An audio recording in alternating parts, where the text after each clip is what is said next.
Hare Krishna, Radhe Radhe. Welcome to my channel Laddu Gopal की सेवा ज्ञान भक्ति। कैसे हैं आप सभी लोग? आशा रखती हूँ अच्छे होंगे। तो आज का जो वीडियो हमारा चैत्र नवरात्रि पर है। जी हाँ, चैत्र का महीना चल रहा है और नवरात्रि आने वाली है। तो इस बार नवरात्रि कब से शुरू हो रही है और माता रानी इस बार किस सवारी पर आ रही हैं, साथ में हम लोग घट स्थापना का मुहूर्त भी देखेंगे। तो वीडियो फुल वॉच कीजिएगा। तो चैत्र नवरात्रि का जो इस बार है आरंभ वो 30 मार्च को हो रहा है। नवरात्रि के पहले दिन घट स्थापना की जाती है, आप सभी को पता है। तो जो शुभ मुहूर्त है वो देख लेते हैं। घट स्थापना को जो शुभ मुहूर्त है वो देखते हैं। चैत्र शुक्ल प्रतिपदा तिथि से चैत्र नवरात्रि का आरंभ होता है, यानी शुरुआत होती है। इस बार जो पहला नवरात्रि का दिन है वो 30 मार्च को है और इस दिन हम घट स्थापना भी करेंगे। और माता रानी की जब घट स्थापना करते हैं हम ज्वारे भी बोते हैं और तो और हम लोग अखंड ज्योत भी लगाते हैं। तो जो बाहर रहने वाले लोग हैं या जो ऑफिस आने जाने वाले लोग हैं वो कैसे क्या करें, वो सुबह शाम का दीपक लगाएं। घट स्थापना के साथ में हम माँ दुर्गा का वास अगले 9 दिनों के लिए घर में कर देते हैं, ठीक है। और माता की जो पूजा है हम 9 दिनों तक अलग अलग रूपों में पूजा करते हैं। इस बार एक नवरात्रा कम है, 8 दिन के ही नवरात्र हैं। नवरात्रि के पहले दिन 30 मार्च को हम लोग जब घट स्थापना करते हैं तो शुभ मुहूर्त में करते हैं, ठीक है। बहुत सारे लोग बिना मुहूर्त के करते हैं, बहुत सारे लोग मुहूर्त में करते हैं। तो जो उदय तिथि है ना वो सुबह 30 मार्च को ही है, तो इसी दिन होगा सब कुछ। शास्त्रों के अनुसार जो अभिजीत मुहूर्त जो है ना वो ऐसे कहते हैं कि उसमें हमें घट स्थापना करनी चाहिए अपने घर में। तो रविवार को है इस बार, बहुत अच्छी बात है, पूरे परिवार के साथ पूजा करेंगे। तो सुबह 12:01 से 1:50 तक का है। तो ऐसे में घट स्थापना के लिए अपने को समय मिल रहा है आराम से 50 मिनट का। इसमें हम बहुत अच्छे से जो है अपनी पूजा पाठ कर सकते हैं। अच्छा, नवरात्रि के पहले दिन जो है घट स्थापना करने के लिए माँ दुर्गा की प्रतिमा चाहिए होती है। तो प्रतिमा नहीं है तो फोटो तो होगी, छाया चित्र होगा, हम लोग उससे भी कर सकते हैं पाटा लगाकर। और ये जो घट स्थापना होती है अलग से की जाती है, नहीं मंदिर में दुर्गा माता बैठी है वहाँ पर पूजा कर दें, अलग से करते हैं वो बहुत अच्छा रहता है। तो सुबह 6:03 से 7:09 तक का भी समय है घट स्थापना का। लेकिन मैं ऐसा सोचती हूँ कि शायद इस समय में बहुत कम लोग फ्री हो पाते हैं और ये जो पूजा पाठ का जो समय होता नहीं हमें अच्छे से चाहिए होता है, जिसमें हम आराम से बैठ के पूजा कर सकें। तो ये घट स्थापना क्यों की जाती है? कहते हैं कि कलश जो होता है ना वो तीर्थ का प्रतीक होता है। वरुण देवता निमित्त हम लोग कलश स्थापना करते हैं और देवी देवताओं का आह्वान भी हम कलश के माध्यम से ही करते हैं। ये भी कहते हैं कि कलश में त्रिदेवों का वास होता है। कलश के मुख में भगवान विष्णु, कंठ पर भगवान शिव और मूल में ब्रह्मा जी का स्थान बताया गया है। तो कलश के मध्य भाग में मातृशक्तियों का निवास होता है, ऐसा माना जाता है। माना नहीं जाता है, ऐसा होता है। तो ऐसे में हम लोग कलश स्थापना तो ज़रूर से ज़रूर ही करते हैं, चाहे हम लोग अखंड ज्योत जगाएं या ना जगाएं, लेकिन कलश स्थापना हमें अवश्य करनी है। तो पूजा विधि सभी को पता है, हर साल हम लोग नवरात्र स्थापना करते हैं, लेकिन भाई हम भी अपनी आदत से मजबूर हैं, हम भी बताते हैं। तो चलिए पूजा विधि देखते हैं। सबसे पहले पूजा घर को साफ करेंगे। भाई स्नान हम कर ही लेंगे। अब आप कहेंगे कि दीदी आपने बताया नहीं कि ब्रह्म मुहूर्त में उठकर स्नान करना है। भी हाँ, जी हाँ, बिल्कुल करना है। ब्रह्म मुहूर्त में उठकर हमें गंगा जल डालकर पानी में फिर स्नान करना है, फिर पूजा घर में प्रवेश करना है, फिर वहाँ साफ़ सफाई करनी है, पोंछा लगाना है। आप एक पाटा लगाएं, उस पर लाल कपड़ा बिछाएं और पूजा की पूर्ण तैयारी कर लें। जो पूर्ण विधि विधान से पूजा करते हैं उन्हें माता दुर्गा का आशीर्वाद प्राप्त होता है। बहुत से लोग सिंपल तरीके से करते हैं, वो भी सही है। कई लोग षोडश मातृका विराजित करते हैं, नवग्रह विराजित करते हैं, उसके बाद में पूजा करते हैं।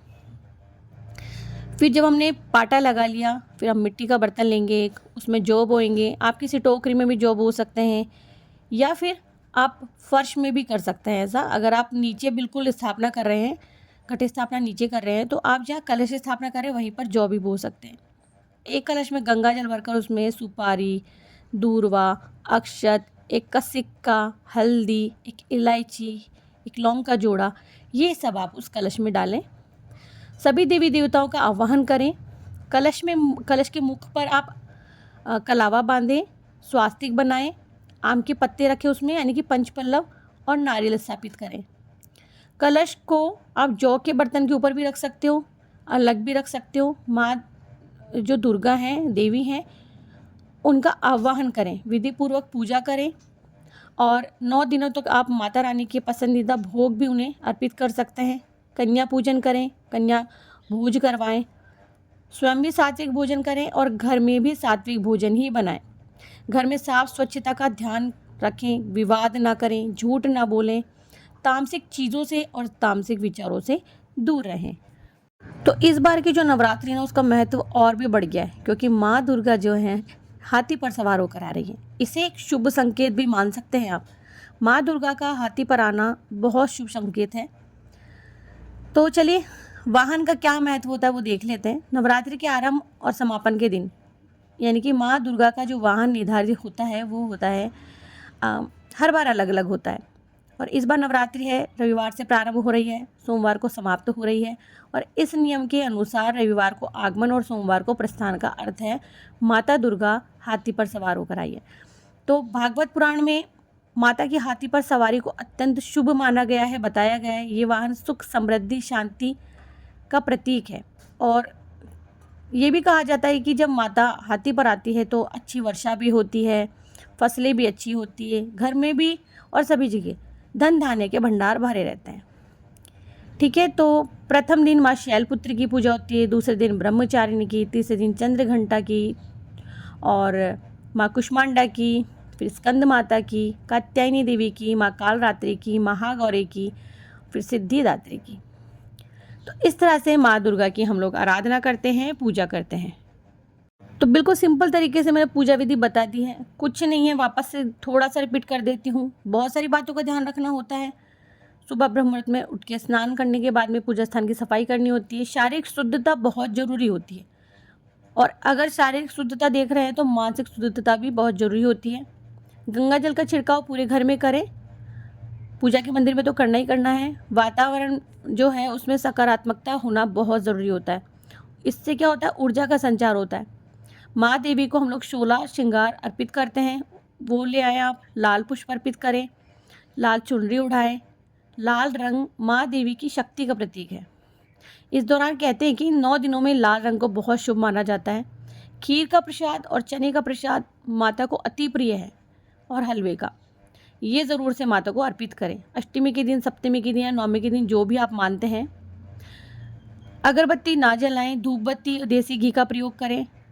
अगर आप लोग अखंड जोत जगा रहे हैं तो इसमें आप तिल का तेल, देसी घी का उपयोग कर सकते हैं। बहुत सारे लोग सरसों के तेल का दिया जलाते हैं, वो नहीं जलाना चाहिए। इन 9 दिनों में आप दुर्गा सप्तशती का पाठ करें, दुर्गा चालीसा का पाठ करें। कहते हैं कि माँ दुर्गा की कृपा प्राप्त होती है, संकटों से मुक्ति होती है।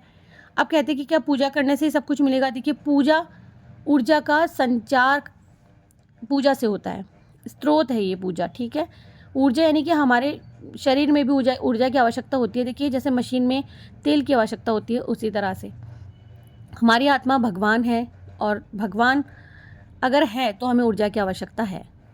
तो पूजा के अंत में माँ दुर्गा से अपनी गलतियों की क्षमा मांगे, आशीर्वाद प्राप्त करें। कहते हैं कि कैसी भी पूजा हो, पूजा के बाद में हमें क्षमा याचना ज़रूर से करनी चाहिए। तो दोनों में मुहूर्त जो थे मैंने आपको बता दिए हैं, आप दोनों में से कोई भी एक चूज़ कर सकते हैं। अब एक बात और आ जाती है कि बहुत सारे लोग पूछते हैं कि दीदी क्या बहुत ज़रूरी है कि हम लोग अखंड जोत जगाएं? तो नहीं, ज़रूरी नहीं है। अगर आप बाहर काम करते हैं, सुबह शाम केवल आप घर में रहते हैं, तो आप ज्वारे बो सकते हैं। सुबह शाम आप घी का दिया जला सकते हैं। अखंड ज्योत ज़रूरी नहीं होती है। जो लोग घर में ही रहते हैं, बार बार अखंड ज्योत का ध्यान रखना होता है, और उस रूम को बार बार बंद ना करें, घर से बाहर नहीं जाते, उन्हें अखंड ज्योत जगानी चाहिए। तो ये मैंने आपको बता दिया है। बहुत सारे लोग क्या करते हैं, जो ज्वारे बोते हैं ना, उसी पर घट स्थापना करते हैं। अब कई लोगों का ये सवाल होता है कि दीदी शुभ कौन से होता है, कि हम लोग ज्वारे में ही कलश स्थापना करें या अलग अलग करें? तो मैं आपको एक बात बताऊंगी, आपके घर में जितना स्पेस है, मंदिर में जितना स्पेस है, आप उस तरीके से काम करें। क्योंकि भगवान हमारी पूजा का तरीका नहीं देखते हैं, हमारी जो पूजा करने का भाव कैसा है ना, उसे देखते हैं। पहले भी बताया, पूजा के सामान में कमी हो जाती है, कोई बात नहीं, होती है तो भी कोई बात नहीं, अगर है तो भी कोई बात नहीं है, लेकिन हमारे भावों में, मन की शुद्धता में और हमारे विचारों में कोई कमी नहीं होनी चाहिए। तो आप पूजा में विशेष कुछ चीज़ें होती हैं उनका ध्यान रखें बस, और कुछ नहीं करना आपको।